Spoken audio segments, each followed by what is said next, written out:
to get the cost savings into that process. And so we're hunting for patterns on the creative side. How is the laser gamut version similar to many other versions, and can I build a pattern that's going to help my colorist and my director of photography and my director make their decisions in an efficient way that doesn't cause them to do a bunch of rework. I think there are a number of technologies proposed out in the world that similarly are aiming to exploit these kind of patterns in how the different inventory can be a shared resource. How can I take an SDR, a standard dynamic range broadcast, and also have an HDR broadcast without spending twice on that process, both on production and distribution, and then on the exhibition side.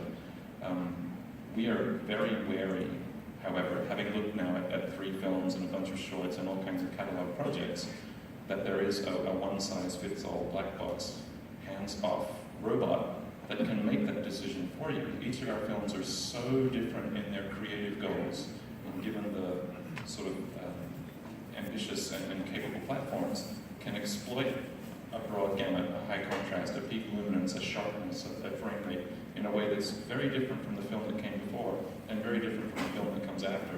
So come to us and help us understand how you're trying to build this magic robot, because we have some ideas. Some things, there are some patterns there. We can say certain things that are common in the pictures that were treated, and maybe that does make sense to be automated or scaled or parameterized in a way that I don't see it that difficult. Put yourself into the people's display through metadata. Have the control to go all the way to the display through metadata, and you got it. To this point here, having metadata travel with your film that embodies the creative intent is critical and necessary. We are all control freaks up here, as it turns out. We would love to be the ones to decide what movie we show you. We get a little nervous when somebody else decides what movie to show you when we made it. We kind of had an idea of what you were going to see, and we'd love to remain in control of what you see when you buy it. Yeah, I think, I love the idea of having one grade that's the master grade, that then you get a derivative version for all the different deliverables, but it feels like we're not there yet. There's still, because of the different gamuts of all these different displays, there are slightly different creative choices that we make in those grades. And even, we still, when we go from our regular DCP to the stereo grade, the stereo is a little darker, so some of our dark scenes we've lifted slightly. So even that transition, which has been around for several years now, we're still making some small creative choices between those 2 versions. So again, I love the idea. It just feels like it's not imminent yet.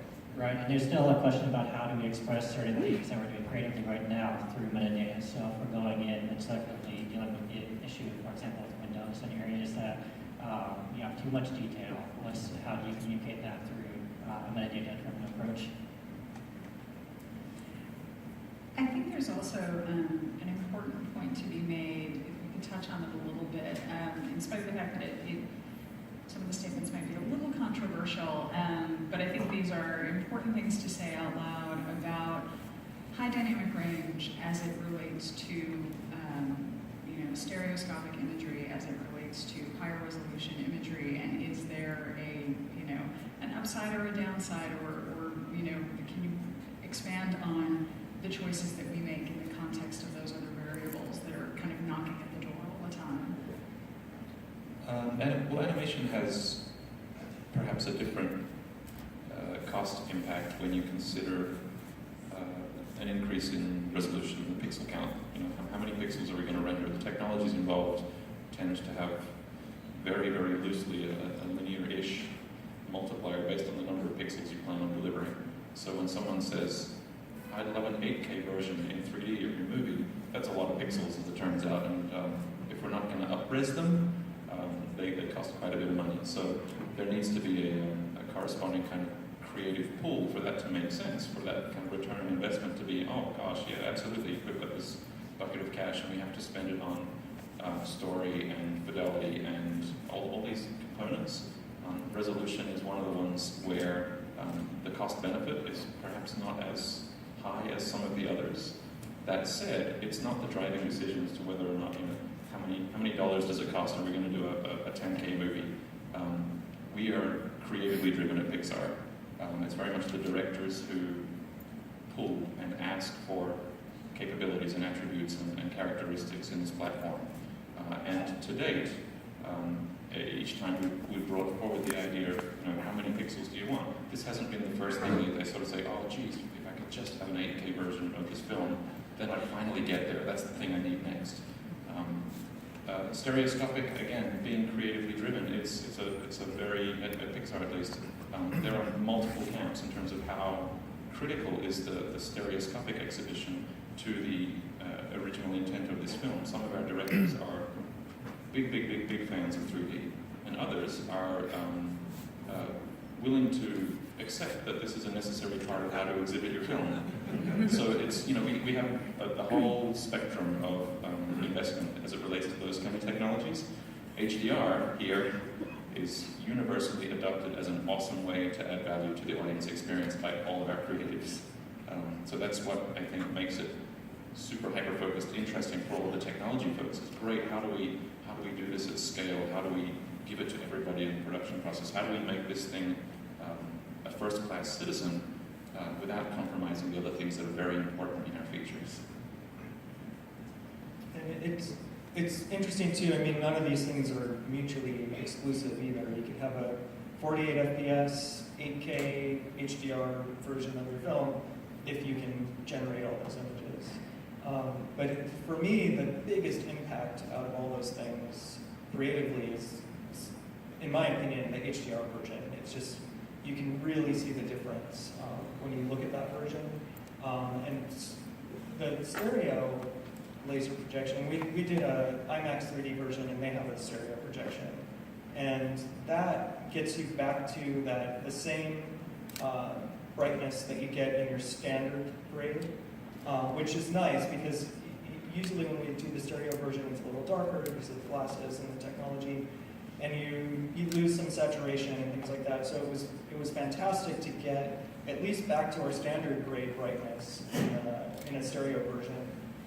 We didn't do a regular the Dolby stereo, or we didn't do one of those, but that would have been a similar thing too. Just to that point, very briefly, one of the things I will say about stereoscopic exhibition is that the RGB laser projectors bring to stereoscopic exhibition a bunch of wins that really do elevate that experience. The crosstalk between the eyes, the sort of extinction, the fact that you can sort of have only the left eye image on your left eye makes a huge win to the sort of viewer fatigue and the fidelity of the experience.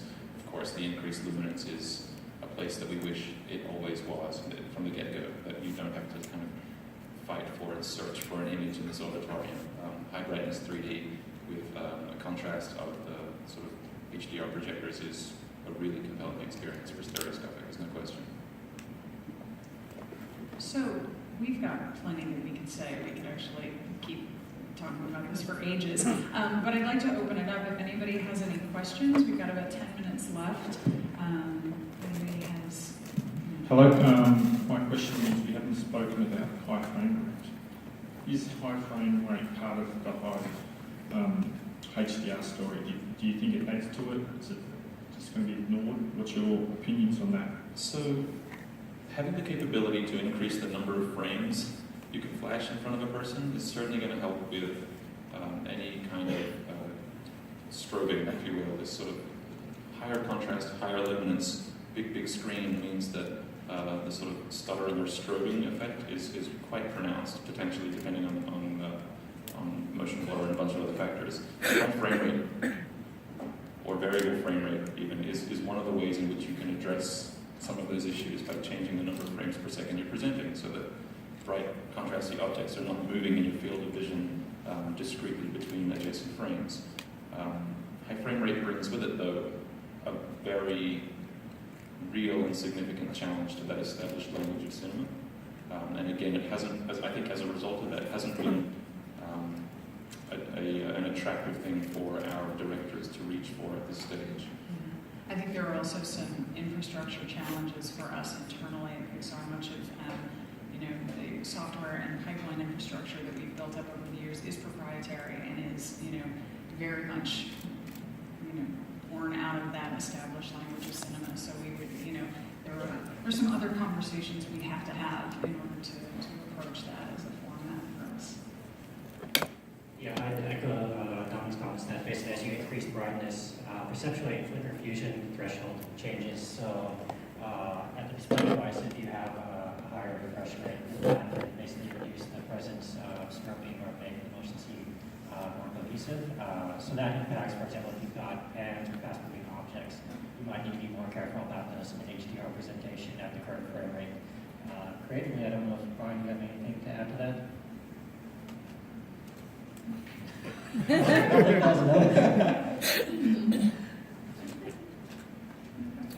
Yeah, can you talk a little bit about Pixar? Your colorist is embedded at your company up north, and at my company, and I guess at Disney, you guys go to the facility after the fact. What does that bring to you, particularly in developing this kind of new HDR technology? Sorry, I'll just real quickly. Disney Animation actually does its color in-house also, so we have an in-house colorist also does all our pictures for us. Yeah, I'll just speak to that. There's an advantage, obviously, to being on staff because I can interface with Kim and the other DPs very early in the process, and same with Dom and I will get involved in sort of R&D efforts on films. Joe Kane and Bill Beck working in was contracted, brought in only to finish the film. So yeah, there's definitely a benefit to having to be there in the room when you're discussing things. How is this going to affect? And the same holds for our directors and our directors of photography. The fact that they're all on staff means that we have this valuable library catalog that is revisited when new technologies present themselves, and we don't have to ever guess about the original creative intent or a way to move it forward. I think also amortizing our learnings across adjacent features is a huge win. We can look at a technology purchase or a sort of creative pattern and sort of say, okay, well, I can take a bigger risk on this one film because I know the same people and sort of executive decision makers are going to be involved in the film immediately preceding and the one after that. So we can, if you will, kind of step back from it and purchase and risk based on 2 or 3 films at a time. It allowed us to, because we were doing, it was a new thing for us and we didn't know what to expect, so we were able to go to Elliot early, do some tests, talk to him about his concerns or thoughts he had about the process, and it at least answers some of those questions much earlier in the process to try to avoid cornering ourselves at the end. Right, Elliot's our colorist, and one of the things we allowed for before when the directors came into the grading sessions was to sit down there and just experiment himself with the directions that we might want to take the grading for in the range. And that was very, very valuable because you guys would come in at the beginning, take a couple looks at them, and really get a first impression. And he knew what we needed in terms of controls and any additional tools that we had to develop for the process. Yeah, actually, and we also benefit from being part of the Disney company at large because I can communicate with Elliot and the folks on Tomorrowland. I think that's a really good point, and I would encourage the industry at large to adopt more of a hive mind approach about discussions of high dynamic range of the format, because obviously we benefit greatly both from our adjacency to Walt Disney Animation, but also we get to talk to Marvel, we get to talk to Lucas, we get to talk to everybody under that Disney umbrella.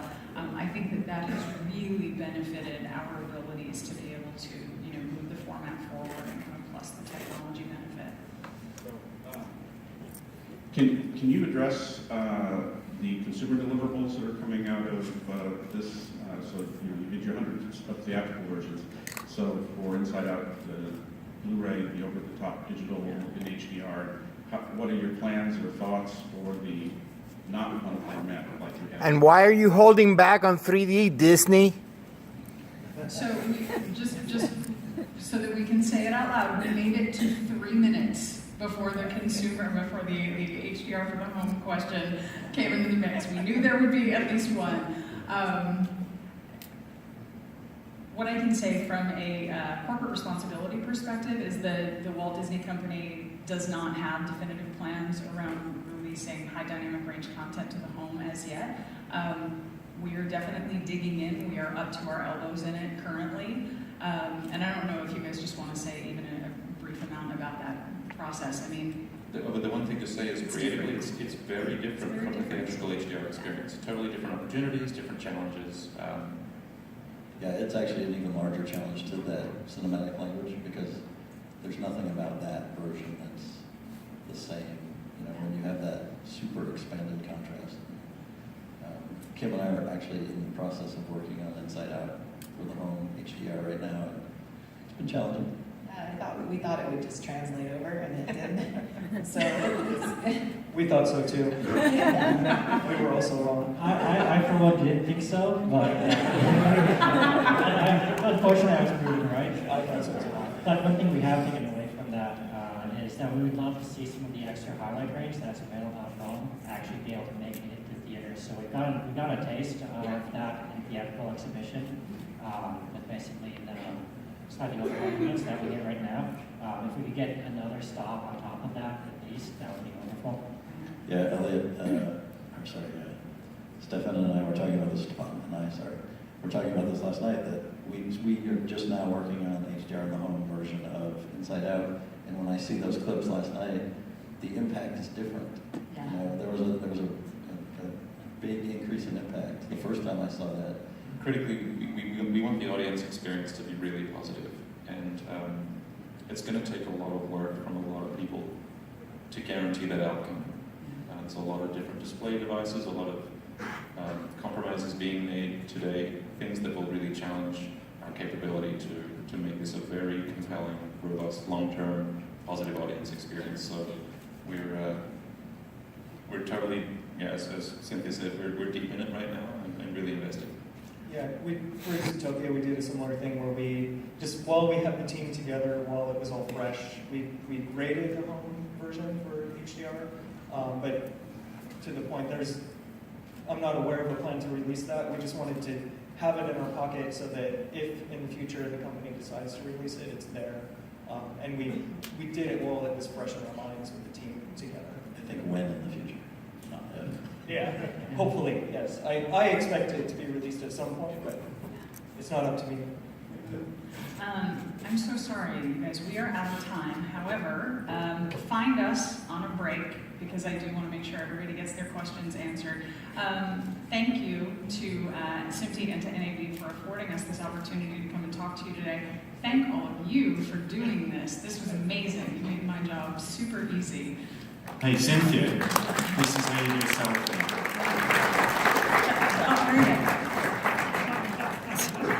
Oh, It's too big. It's too big. that's what they all say.